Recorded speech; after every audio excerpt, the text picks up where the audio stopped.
अब वादे के मुताबिक बात यूसीसी की करेंगे, क्योंकि देवभूमि में यूसीसी की बात बेहद महत्वपूर्ण हो जाती है, क्योंकि यूसीसी आज से लागू हो रहा है। देखिए, उत्तराखंड में सोमवार से यानी आज से समान नागरिक संहिता यानी यूसीसी लागू हो जाएगी। यही नहीं, आज यानी 27 जनवरी को उत्तराखंड देश का पहला राज्य बन जाएगा जहां यूसीसी कानून प्रभावी हो जाएगा। उत्तराखंड के मुख्यमंत्री पुष्कर सिंह धामी ने कहा है कि यूसीसी को लेकर सारी तैयारियां पूरी हो चुकी हैं और प्रदेश में जाति धर्म के आधार पर कोई भेदभाव नहीं होगा। देखो, उत्तराखंड में यूसीसी लागू होने के साथ ही हलाला से लेकर बहुविवाह सभी कुरीतियां खत्म हो जाएंगी।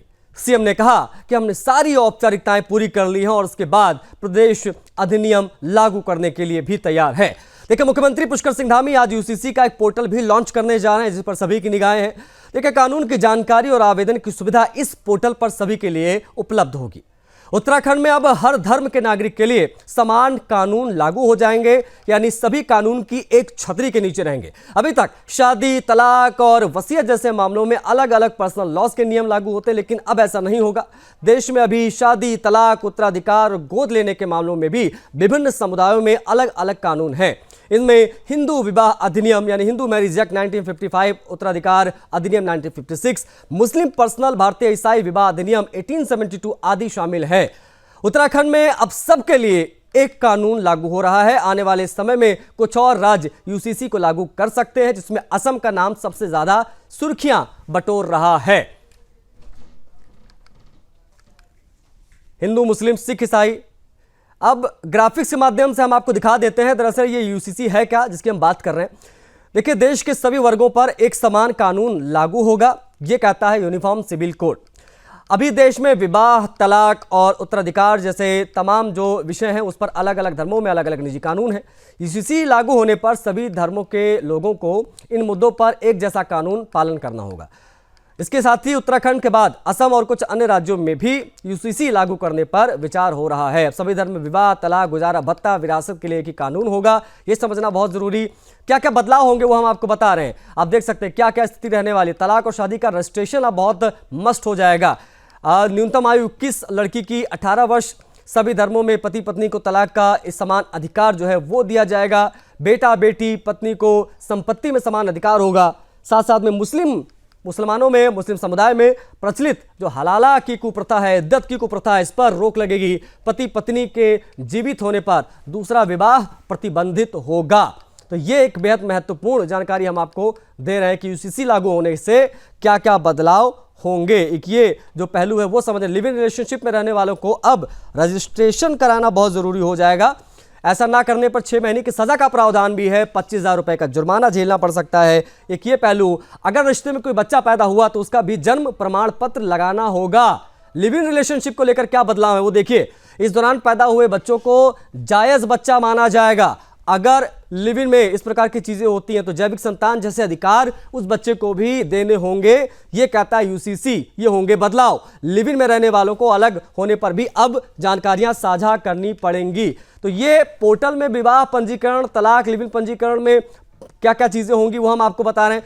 पोर्टल जिसको लॉन्च किया जाएगा, लिव इन संबंधों की समाप्ति, बिना वसीयत के उत्तराधिकार, ये सब कुछ जो है वो पोर्टल में आपको दिखाई देगा। इसलिए समझना बहुत जरूरी है। कानूनी उत्तराधिकारियों की घोषणा, वसीयत के उत्तराधिकारियों की घोषणा, आवेदन खारिज होने की स्थिति में अपील सूचना तक पहुंचना और शिकायत रजिस्ट्रेशन भी आप इस पोर्टल पर जाकर करा सकते हैं। नागरिकों और अधिकारियों और सेवा केंद्र कर्मचारियों को पोर्टल लॉगिन करने से पहले आधार विवरण बताना होगा। किसी तीसरे व्यक्ति को विवाह या लिव इन से समस्या हो तो वह भी शिकायत कर सकता है, इसका भी क्लॉज है। सभी शिकायतों का सत्यापन भी किया जाएगा।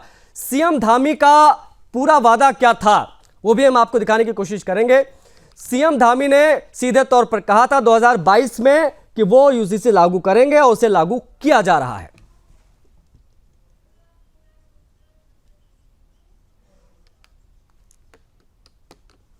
हमारे साथ 2 मेहमान कनेक्ट हो गए, उनसे हम बातचीत करने की कोशिश करेंगे और समझने की कोशिश करेंगे कि आखिर यूसीसी कितना जरूरी और क्या क्या क्लॉज होंगे और क्या क्या बदलाव इसके बाद हमें देखने को मिलेंगे। हमारे साथ अधिवक्ता डीके दुबे, संविधान विशेषज्ञ, वो हमारे साथ कनेक्ट हो गए, उनसे हम बातचीत करेंगे और कानूनी पेज क्या है, आर्टिकल 44 क्या कहता है, इसको लेकर हम उनसे समझने की कोशिश करेंगे। साथ में विनोद सोयल साहब हैं, भारतीय जनता पार्टी के प्रवक्ता हैं, उनका भी हम रुख करेंगे। साथ में हमारे साथ शांति प्रसाद भट्ट, प्रवक्ता कांग्रेस पार्टी के, वो भी कनेक्ट हो जाएंगे, उनसे भी समझेंगे क्योंकि कांग्रेस पार्टी विरोध कर रही है।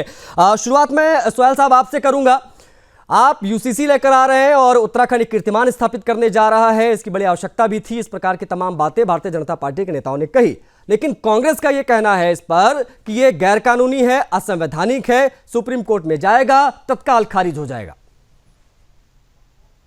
देखिए, निश्चित रूप से भारतीय जनता पार्टी ने 2022 के चुनाव में जनता से वादा किया था कि भारतीय जनता पार्टी उत्तराखंड राज्य के अंदर पुनः सत्ता में आएगी तो यूसीसी लागू करेगी। हमारे मुख्यमंत्री जी ने उसके लिए प्रयास किए हैं।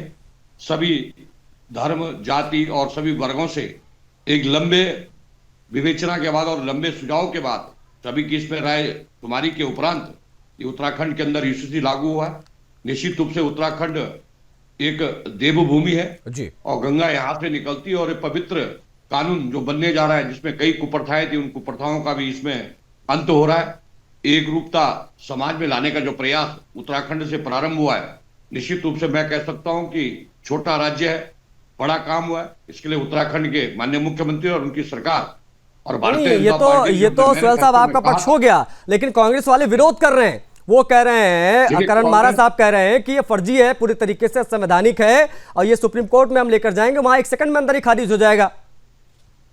देखिए, कांग्रेस पार्टी को जनता ने भी नकार दिया है और उनकी नकारात्मक सोच है। वो समाज में एकरूपता नहीं चाहते हैं, केवल समाज में केवल विरोध के लिए विरोध कर रहे हैं। निश्चित रूप से मुझे लगता है कि समाज का कोई भी सभ्य नागरिक होगा तो जो यूसीसी लागू होगा वो निश्चित रूप से इससे संतुष्ट है और देश की जनता के लिए भी अच्छा संदेश यहां से गया है। कांग्रेस पार्टी केवल विरोध के लिए और वो केवल इसमें तुष्टिकरण ढूंढ रही है, जबकि इसमें देखेंगे तो मुस्लिम बहनों के लिए से लेकर और वसीयत से लेकर जो कुप्रथाएं थी, जो आज तक समाज में चली आ रही थी, उन कुप्रथाओं। ठीक है, मैं लौटूंगा विनोद साहब, विनोद जी आप अपनी बात को जरूर आगे बढ़ाइएगा, लेकिन ओपनिंग रिमार्क में अधिवक्ता डीके दुबे जी से भी लूंगा, संविधान विशेषज्ञ हैं, उनसे हम समझेंगे।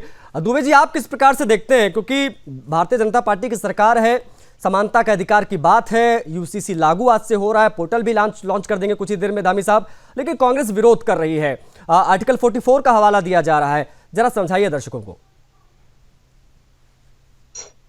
दुबे जी आपकी आवाज नहीं आ रही, मुझे लगता है शायद म्यूट है, प्लीज अनम्यूट एक बार कर लीजिए, शायद तब आपकी आवाज पहुंचेगी। नहीं आ रही है, यहाँ से खुला है, उधर से कुछ समस्या हो सकती है। जी आ रही आवाज आप सुन पा रहे हैं? अभी आप सुन पा रहे हैं? बिल्कुल जी, सुन पा रहे हैं आपको दुबे जी। ठीक है, मैं ये कह रहा हूं कि देखिए, विरोध करने के नाते कर सकते हैं, लेकिन ऑनरेबल सुप्रीम कोर्ट के 3 बड़े जजमेंट हैं और उसके बाद कई बार उन्होंने कहा है, कॉन्स्टिट्यूशनल बेंच भी ये बात कह चुकी है, स्ट्रक्चर पास कर चुकी है और ये कहा गया है कि जब directive principle of state policy ये कह रहा है कि सरकार को देश में सेकुलर सिविल कोड लागू करना चाहिए, तो फिर आप क्यों नहीं कर रहे हैं? मैं तो धामी जी को इसका साधुवाद देता हूं कि उन्होंने सुप्रीम कोर्ट के इस डायरेक्शन को इंप्लीमेंट किया है। दूसरी बात जो मुझे लगता है, ऑब्जेक्शन जिस बात पर लगाया जा रहा है कि भाई राज्य सरकार कैसे कर सकती है, तो मैं एक बात आपको बता दूं, राज्य सरकार ने बिल पास करने के बाद जब राज्यपाल के पास भेजा तो राज्यपाल ने उसको अपने पास रखते हुए प्रेसिडेंट ऑफ इंडिया को भेजा था, क्योंकि केंद्र का राइट बनता है। प्रेसिडेंट ऑफ इंडिया ने उस पर कैबिनेट के अप्रूवल के बाद एसेंट दिया है। अब चूंकि प्रेसिडेंट ऑफ इंडिया ने एसेंट दिया है कि उत्तराखंड में इसकी शुरुआत की जा सकती है, इसलिए ये भी पॉइंट अब उनके लिए इररेलेवेंट हो गया कि भाई ये केंद्र सरकार ने उस पर या राष्ट्रपति की अनुमोदन क्यों नहीं मिला। राष्ट्रपति का अनुमोदन उस पर मिला हुआ है और राज्य सरकार ने उसको बाकायदा पास किया है। गवर्नर ने जो अपने अधिकारों का प्रयोग करते हुए उसको रिटेन करने के बाद केंद्र के पास भेजा था, वो सब कुछ ठीक है। मतलब दुबे जी, जहां तक मैं समझ पा रहा हूं, किसी प्रकार से कोई असंवैधानिक नहीं है, एक प्रक्रिया की पालना हुई है, उसके तहत ये मामला जो है वो महामहिम राष्ट्रपति तक गया है, वहां से अप्रूवल मिलने के बाद ही तमाम चीजें हो रही हैं। लेकिन कांग्रेस इसका विरोध क्यों कर रही है? मैं समझूंगा, कांग्रेस पार्टी के प्रवक्ता हमारे साथ जुड़ गए हैं, शांति प्रसाद जी, क्यों विरोध कर रहे हैं आप लोग इतना? अगर यूसीसी लागू हो रहा है, सब कुछ प्रोसेस के तहत हो रहा है, सभी को समानता का अधिकार मिल रहा है, तो कांग्रेस को दिक्कत क्या? आशीष जी, सबसे पहले तो समान नागरिक संहिता मत क्योंकि ये नागरिकों पर समान रूप से लागू नहीं हो रहा। अच्छा, उत्तराखंड की 3 से 4% जो जनसंख्या है, जनजाति जनसंख्या है, उस पर ये लागू नहीं हो रहा है, इसलिए समान नागरिक संहिता तो बिल्कुल भी नहीं है। अब मैं संवैधानिक बात कर रहा हूं। हमारे संविधान में जब भी कोई कानून बनता है तो उसके लिए विषयवार सूचियां निर्धारित की गई हैं। यूनियन कैटलॉग है, स्टेट लिस्ट है, कॉन्फ्रेंट लिस्ट है जी। संघ सूची में 100 विषय हैं, राज्य सूची में 61 विषय हैं, संवर्ग सूची में 52 विषय हैं। तो ये संवर्ग सूची का विषय है, इसमें राज्य और केंद्र को दोनों कानून बना सकते हैं। पर आप भारतीय जनता पार्टी की नीयत देखिए ना, जो विषय वो इस पर लेकर आ रहे हैं उन पर पहले से ही हमारे पास कानून है। हिंदू विवाह अधिनियम 1955 से हम तो गवर्न होते हैं। ये हिंदू बाहुल्य राज्य है, यहाँ पर ये पहले से ही लागू है सारी चीजें। इसमें से एक भी क्लॉज बता दीजिए जो पहले से लागू नहीं है, सभी तो पहले से लागू हैं। अब ये नया क्या ला रहे हैं ये समझ में बात नहीं आ रही है। और इनको लाना था समान रूप से, तो केंद्र में इनकी बहुत मजबूत सरकार है, राज्यों में बहुत मजबूत सरकार है। नहीं, वो शुरुआत कर तो दी है ना, यही तो बात है।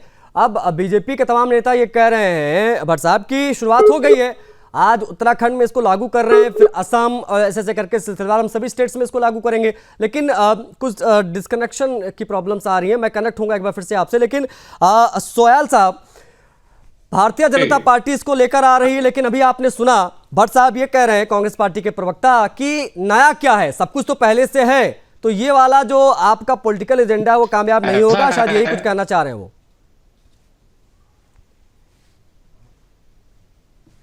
देखिए, इन्हें केवल हर जगह राजनीति सूझती है, इन्हें राजनीति करनी है, ये अनावश्यक रूप से इसमें राजनीति कर रहे हैं। निश्चित रूप से यहाँ की जनता इसको स्वीकार कर चुकी है, इस आधार पर हमको जनादेश भी मिला था। अभी जैसे दुबे जी ने कहा है कि इसमें जितने भी कानूनी पहलू थे उन सब पर भी विचार किया। उस करने के लिए मैं कह सकता हूं मुसलमानों को भड़काने के लिए एक तरह से कांग्रेस पार्टी अनर्गल प्रलाप कर रही है। इस तरह का प्रलाप करने से कुछ नहीं होगा, ये प्रलाप इनको महंगा पड़ेगा, क्योंकि समाज चाहता है कि समाज अब काफी जागरूक हो चुका है। एक समान कानून सबके लिए हो। मुस्लिम बहनों के लिए जो कानून थे उनमें उस यूसी से उनके कारण भी ठीक है। मैं इस पर छोटा सा रिएक्शन दुबे जी का लूंगा, छोटा सा रिएक्शन दुबे जी को लूंगा, 10 सेकंड दूंगा दुबे जी, समय थोड़ा सा कम है हमारे पास। दुबे जी, जो कांग्रेस पार्टी के प्रवक्ता कह रहे हैं क्या वो सही है? क्योंकि उनका ये कहना है कि सारे नियम तो पहले से है, कुछ नया नहीं दिख रहा है इसमें। देखिए, मुझे लगता है कि ये जो पहले से हमारे यहाँ कानून था, भारतीय विवाह अधिनियम और भारतीय सक्सेशन अधिनियम, इसके बाद ये जो हिंदू कोड बिल लाया गया, इस पर भी बहुत विरोध हुआ था। आज की तारीख में उसकी आवश्यकता मुझे नहीं लगती। जब भारत सेकुलर है तो सेकुलरली सबके लिए कानून एक सा होना चाहिए। अब जैसे उन्होंने एक्सेप्शन की बात की कि कुछ एक्सेप्शन है, दूर दराज के क्षेत्रों के आधार पर एक्सेप्शन हो सकता है कि भाई वो जनजाति लोग हैं जो रिमोट एरिया में रहते हैं, उनको धीरे से जब तक मेन स्ट्रीम में नहीं लाया जाएगा तब तक उनके ऊपर लागू नहीं किया जा सकता। लेकिन बाकी जो मेन स्ट्रीम में है उनको तो लागू करना ही चाहिए। ठीक है। भट्ट साहब, तुष्टिकरण की पॉलिटिक्स कर रहे हैं आप लोग, ये बीजेपी आरोप लगा रही है। जल्दी से जवाब लूंगा 10 सेकंड में। आशीष जी, बिल्कुल नहीं। मैंने आपको पहले भी कहा कि इसमें जितने विषय हैं, तलाक का विषय है, ये पहले से हमारे कानून में है। बहुविवाह ये पहले से हमारे कानून में, इवन की आईपीसी का सेक्शन 494 भी बार्ड करता है, और धारा 5 जो हिंदू विवाह अधिनियम 1955 की, वो भी बार्ड करती है द्विविवाह को। ये पहले से कानून है। गोद लेने का कानून हमारे पास पहले से है। विभाग की नहीं, मुझे लगता है कि अभी जब ये पोर्टल लॉन्च हो जाएगा, भट्ट साहब, जब ये पोर्टल लॉन्च हो जाएगा और ये यूसीसी जब धरातल पर उतर आएगी, तब मुझे लगता है बहुत सारी चीजें ज्यादा स्पष्ट होंगी, तब हम इस पर और बेहतर बात कर पाएंगे। अभी मेरे पास समय, ठीक है, झुंझुना है और कुछ नहीं है। ओके, मेरे पास अभी समय इतना ही था। मैं सभी का बहुत आभार जताना चाहूंगा, आप लोग जुड़े, समय दिया आप सभी ने। देखिए, देवभूमि में यूसीसी, लेकिन इसको लेकर कांग्रेस पार्टी विरोध कर रही है। उनका कहना है कि असंवैधानिक है। आज यूसीसी लागू हो रहा है, क्या चीजें होंगी, क्या क्लॉज होंगे, वो भी हम आपको बताएंगे।